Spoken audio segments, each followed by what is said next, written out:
Assalamualaikum. Okey, hari ini kita masuk pada yang seterusnya iaitu mekanisme homeostasis dalam pengosmon kawalaturan.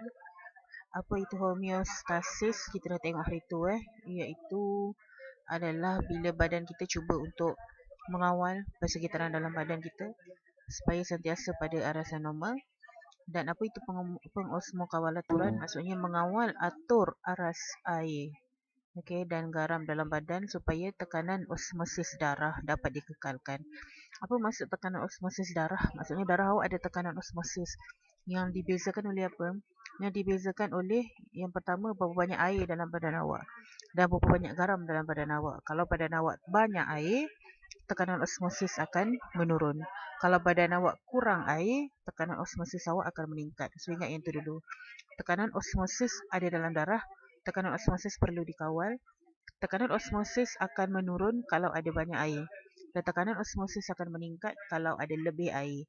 So maksudnya badan awak dapat detect lah. Kalau darah awak ada lebih air, dia akan detect darah awak sebagai tekanan osmosisnya adalah menurun. Kalau darah awak ada sikit air, maka dia akan detect darah awak ada tekanan osmosisnya adalah meningkat.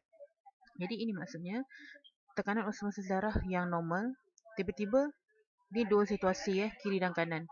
Awak minum banyak air, satu lagi awak minum sikit air. Bukan setakat awak minum sikit air, awak boleh jadi juga mungkin awak kehilangan air. Mungkin melakukan aktiviti yang rasak, contohnya lari, berpeluh dan sebagainya. Kita tengok yang pertama dulu. Ni samalah macam dulu. Macam dalam suhu badan awak normal. Tiba-tiba suhu badan awak meningkat. Apa yang badan awak buat untuk turunkan balik suhu? Ataupun suhu badan awak normal, tiba-tiba suhu badan awak menurun. Apa yang badan awak buat untuk meningkatkan balik suhu? Itu yang kita kata menggeletar, ada berpeluh dan sebagainya. Itu untuk mengawal atur suhu badan.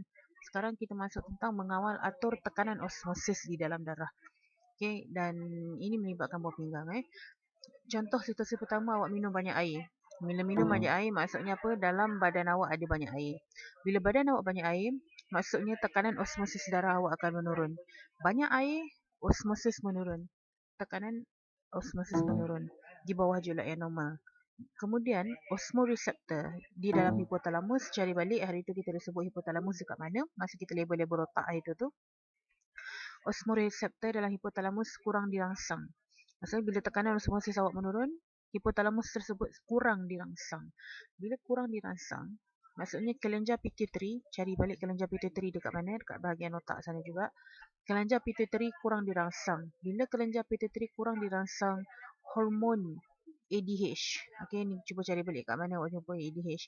Dirembes daripada kurang dirembes daripada pituitary. Maksudnya pituitary ni kalau dia dirangsang, ADH akan dirembeskan. Tapi kalau dia kurang dirangsang, maka ADH juga akan kurang dirembeskan daripada kelenjar pituitary. Okey.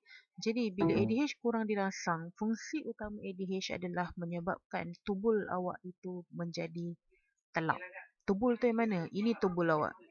Ini ni semua ni kita panggil tubul ni. Tubul ni semua kita panggil tubul. Kita ada tubul, di sini kita ada capsule Bowman, sini kita ada tubul berlingkar proximal, sini kita ada Liku Henley, sini kita ada tubul berlingkar distal, ni semua tubul. Bila hormon ADH kurang dirangsang, dia kurang telap. Apa maksud kurang telap? Kalau awak tengok kat sini di sepanjang perjalanan ni ada air yang dikeluarkan. Itu maksud telap. Bila dia telap, air keluar banyak. Tapi bila dia kurang telap, kurang air diserap semula. Okey, itu kurang telap. Okey, jadi bila ADH rendah, dinding distal dan juga ductus pengumpul kurang telap. Bila dia kurang telap, kurang air diserap semula.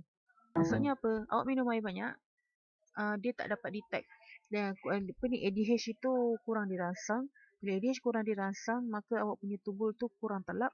Bila tubul awak kurang telap, kurang air diserap semula. Maksudnya air tu lalu dekat tubul awak, tak masuk balik dalam badan awak.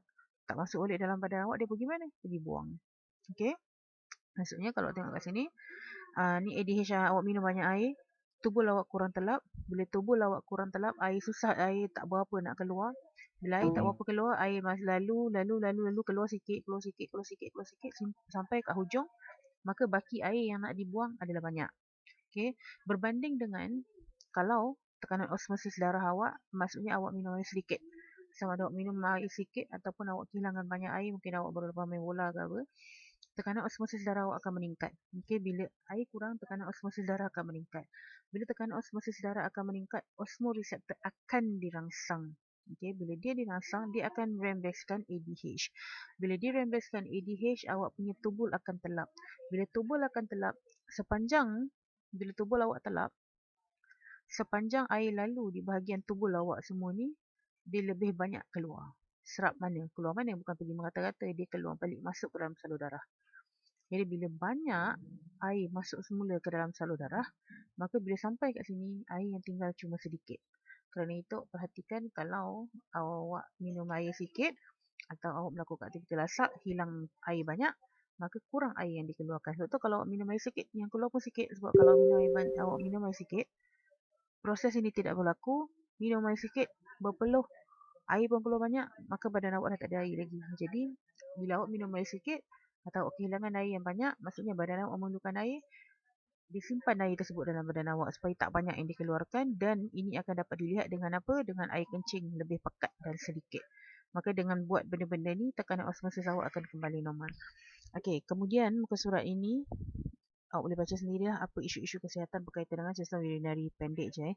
Contohnya ada masalah batu karang, apa ni, kerosakan glomerulus dan sebagainya. Okey, itu saja.